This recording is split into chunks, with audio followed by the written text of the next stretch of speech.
Saya sudah berjanji untuk tidak membahas itu, dan saya kira pada waktu terjadi peristiwa panggung memanggung itu, saya minta supaya mereka yang secara sengaja atau tidak sengaja merekam kejadian itu, kendati sudah di off air kan kamera, tapi masih ada aja yang jahil memotret atau merekam, karena di situ ada banyak mahasiswa juga, ada mungkin beberapa tamu, dan itu yang kemudian bocor. Tapi orang nagih lagi tuh, bocornya seberapa sih, seberapa dramatis atau seberapa heboh peristiwa di panggung iNews itu. Buat saya hal yang nggak ada gunanya sebetulnya, karena saya tetap di dalam kondisi untuk terus mengucapkan kritik, dan sangat mungkin peristiwa yang sama juga akan terjadi di stasiun TV yang lain dengan orang yang sama atau orang yang berbeda atau dalam situasi yang berbeda.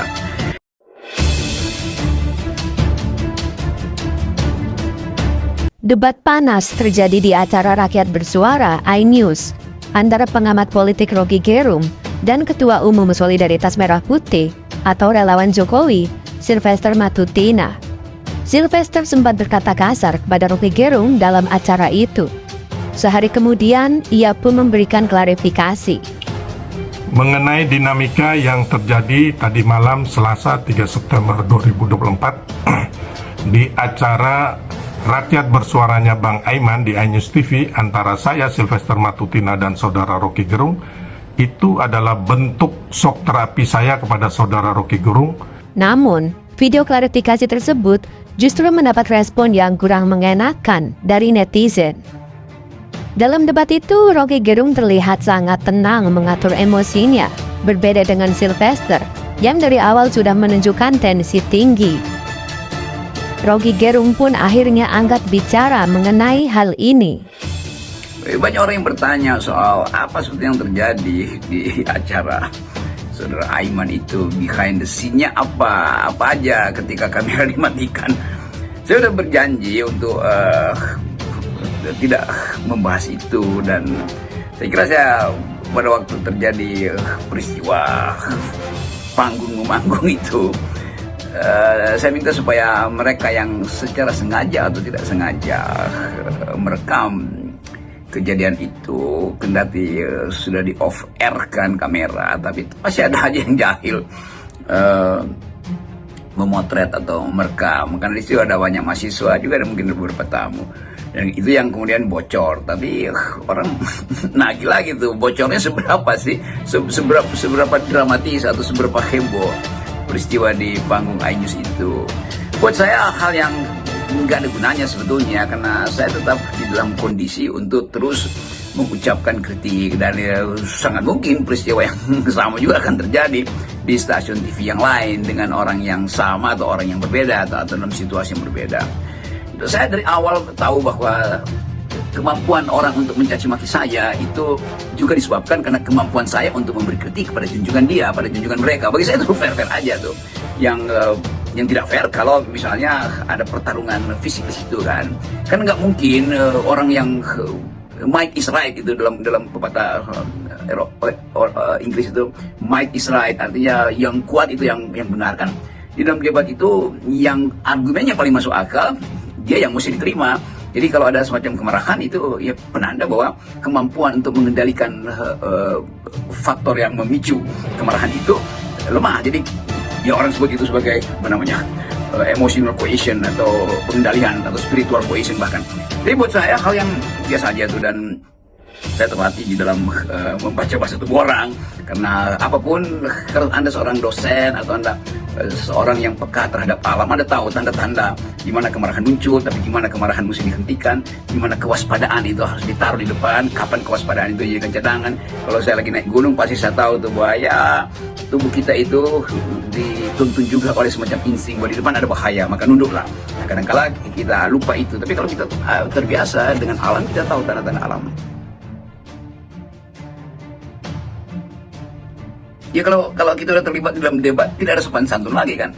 Satu-satunya ketidaksopanan adalah menyentuh tubuh lawan debat. Itu yang disebut ketidaksopanan, dan itu bisa kriminal sebetulnya kan.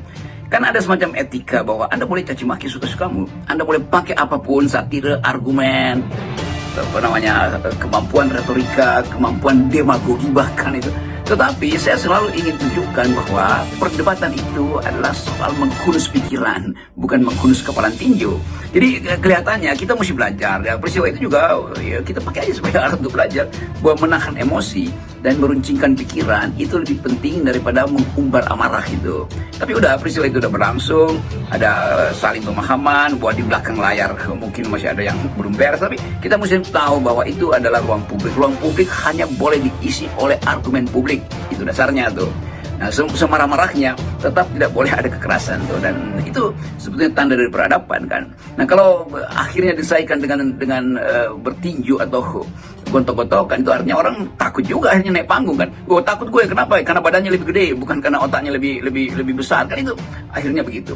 Jadi saya ingin supaya publik juga belajar bahwa kesepakatan kita di dalam berdemokrasi adalah pakai argumen, force of the better argument, bukan force of the better peace, tinju itu bukan itu yang kita maksud tuh. Jadi apapun sepanas-panasnya perdebatan itu hanya boleh pakai kalimat, nggak boleh pakai alat-alat fisik, karena itu akan memancing juga potensi lingkungan itu akan saling manas-manasin tuh. Sama seperti lingkungan saya, kenapa nggak digituin Rock, kenapa bukan itu maksudnya. Tetap kita mendewasakan diri di dalam kemampuan atau dengan kemampuan berargumentasi.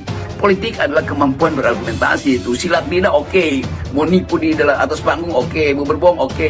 Tetapi semua hal yang kita ucapkan secara naratif itu yang menunjukkan bahwa kita matang di dalam politik panggung tuh. Kalau di dalam politik kampus ya tentu orang yang betul-betul nggak bisa berargumentasi nggak boleh lulus kan.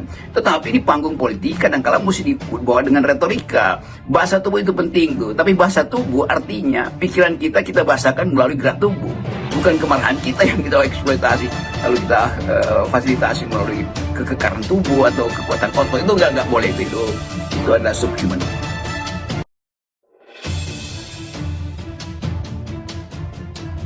Betul, saya sendiri memilih cara untuk berargumentasi dengan kapasitas akademis, dengan mengerahkan pengetahuan saya yang mungkin tidak lengkap atau kurang, yang tentu saja terbatas juga, tetapi dengan maksud pedagogi, bukan demagogi. Saya ucapkan banyak konsep di dalam semua forum, karena saya ingin ada orang yang mampu juga untuk mengulik-ulik nanti satu istilah yang saya ucapkan. Sengaja saya sering tidak menerjemahkan ucapan itu, supaya ada keinginan dari milenial atau bahkan mak-mak yang kadang-kala biasanya, mak maksudnya apa sih ini? Bang Rocky atau Pak Rocky itu ya, tapi saya udah coba cari nggak ketemu, saya jelaskan lewat WA group misalnya.